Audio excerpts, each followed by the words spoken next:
Hey everyone, this is Patrick Shaka, Editor-in-Chief of Yachting Magazine, and I am here today with Hans Lowe, Deputy Director of CL Yachts in Hong Kong, and also Joseph Farakis from Farakis Design in Milan. And today we're here to talk to you about a brand new brand and a brand new boat, the CLX96 from CL Yachts.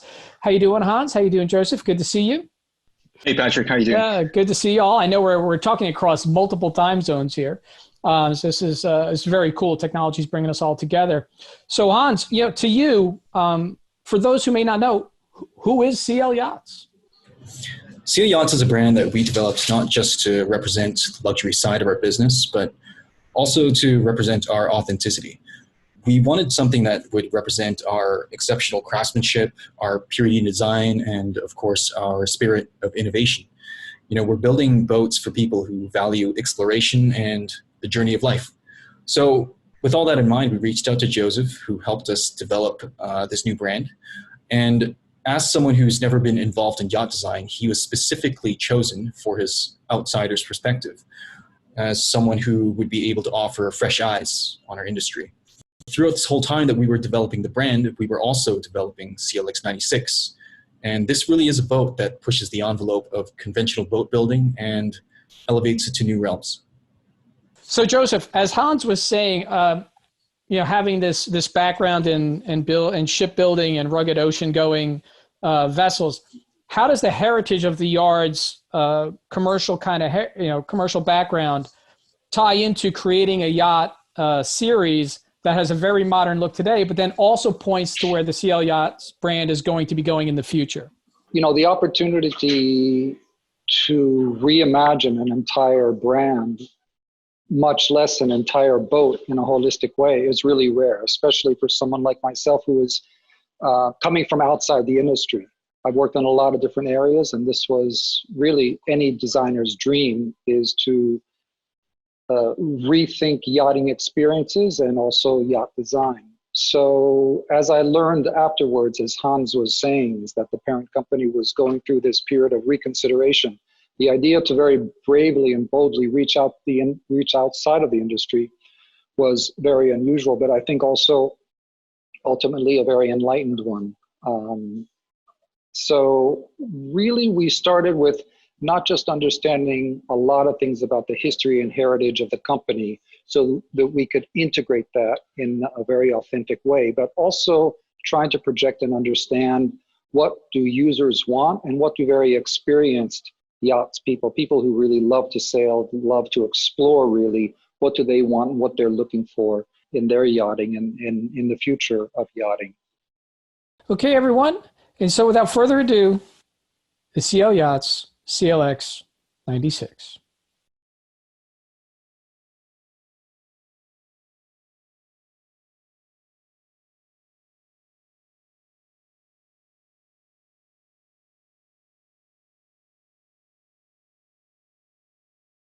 What is very striking about this boat, the first time that you look at this very new, very radical in some respects design, is of course this bold profile, the double reverse angle of the house, the very proud plumb bow with a very sporty angle as it goes into the waterline.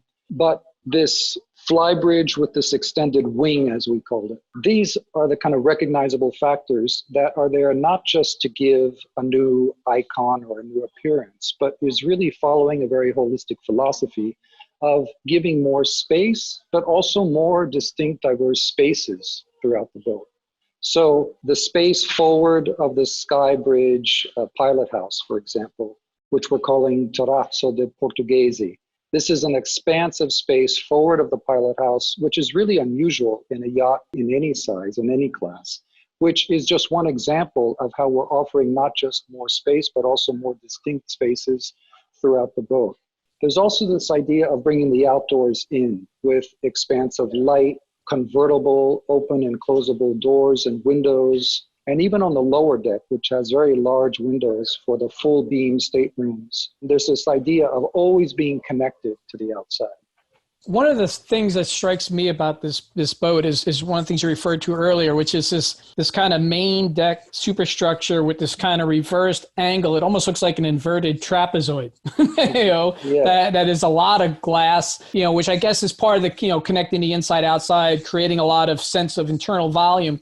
And it's really fascinating to me, one of the most striking features of the yacht, and Hans or Joseph can answer this question, whoever, but how does it go from idea to actually be able to create the physical structure that is going to be, the superstructure of the yacht that is then going to go into the ocean and operate? It's one thing to make it look really cool. It's another thing to actually make it so it functions. Taking into consideration a lot of complex factors all at once, and I tried to bring it all together in a very holistic way.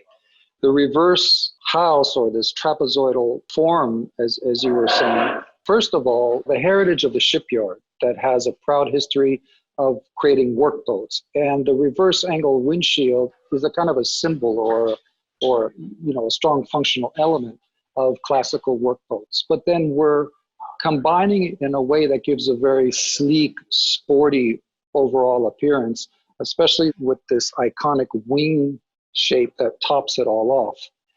And it has a lot of added functional benefits. And that, plus the fact that we have this convertible sky lounge that transforms from fully weather-tight to fully open, we're able to put a single helm up in the pilot house and liberate space down below. Also, it's kind of logical that if you have a conventional sloped house, the forward, 2 or 3 meters, you're basically losing it to the styling line, let's say, of the windshield. By taking the same footprint of the house and reversing it, we're giving that much more space, usable space, to the guests, plus the fact that we're actually removing the second helm, opening up more space.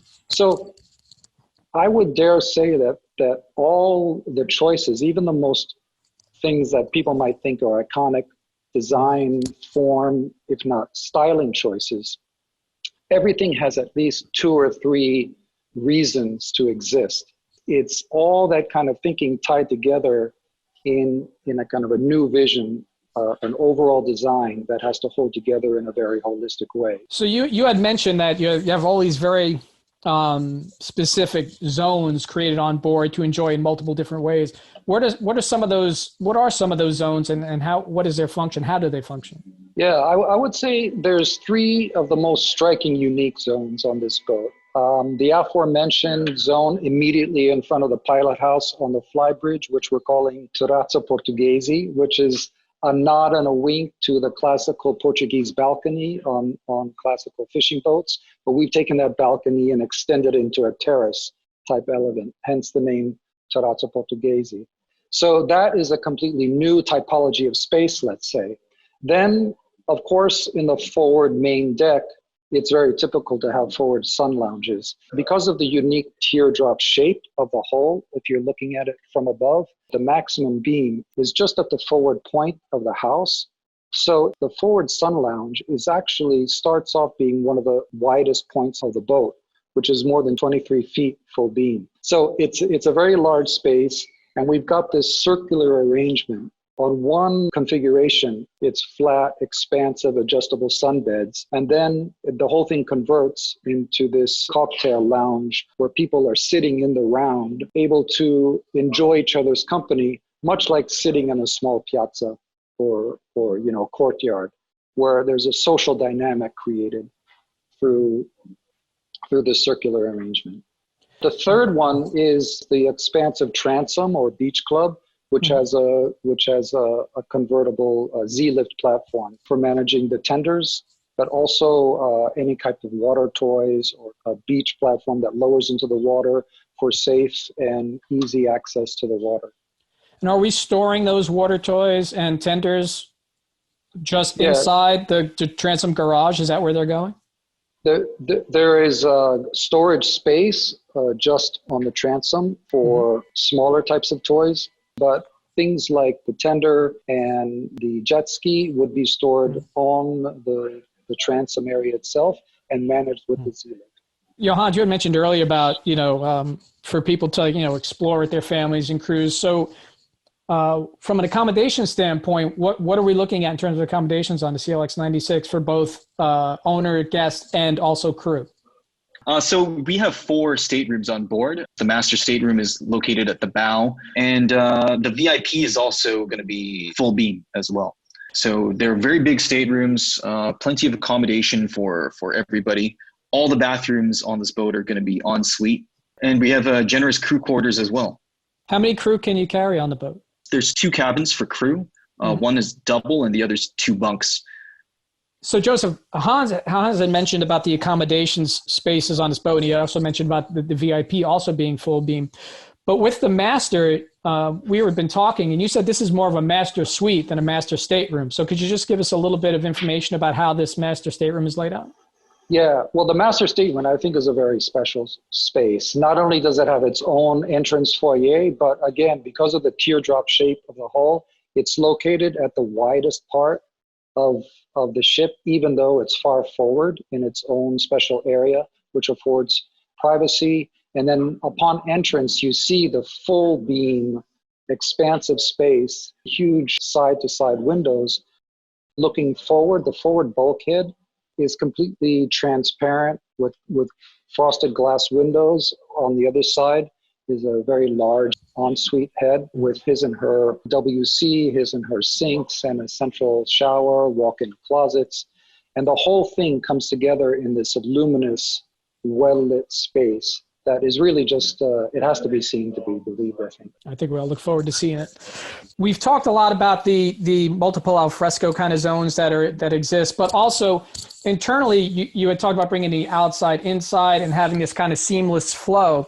So how does that translate inside the CLX96? Well, I think one of the striking things when somebody boards from the aft cockpit walking forward into the salon lounge is the continuity of the teak decking that goes from outside to the teak and holly treatment of the floors.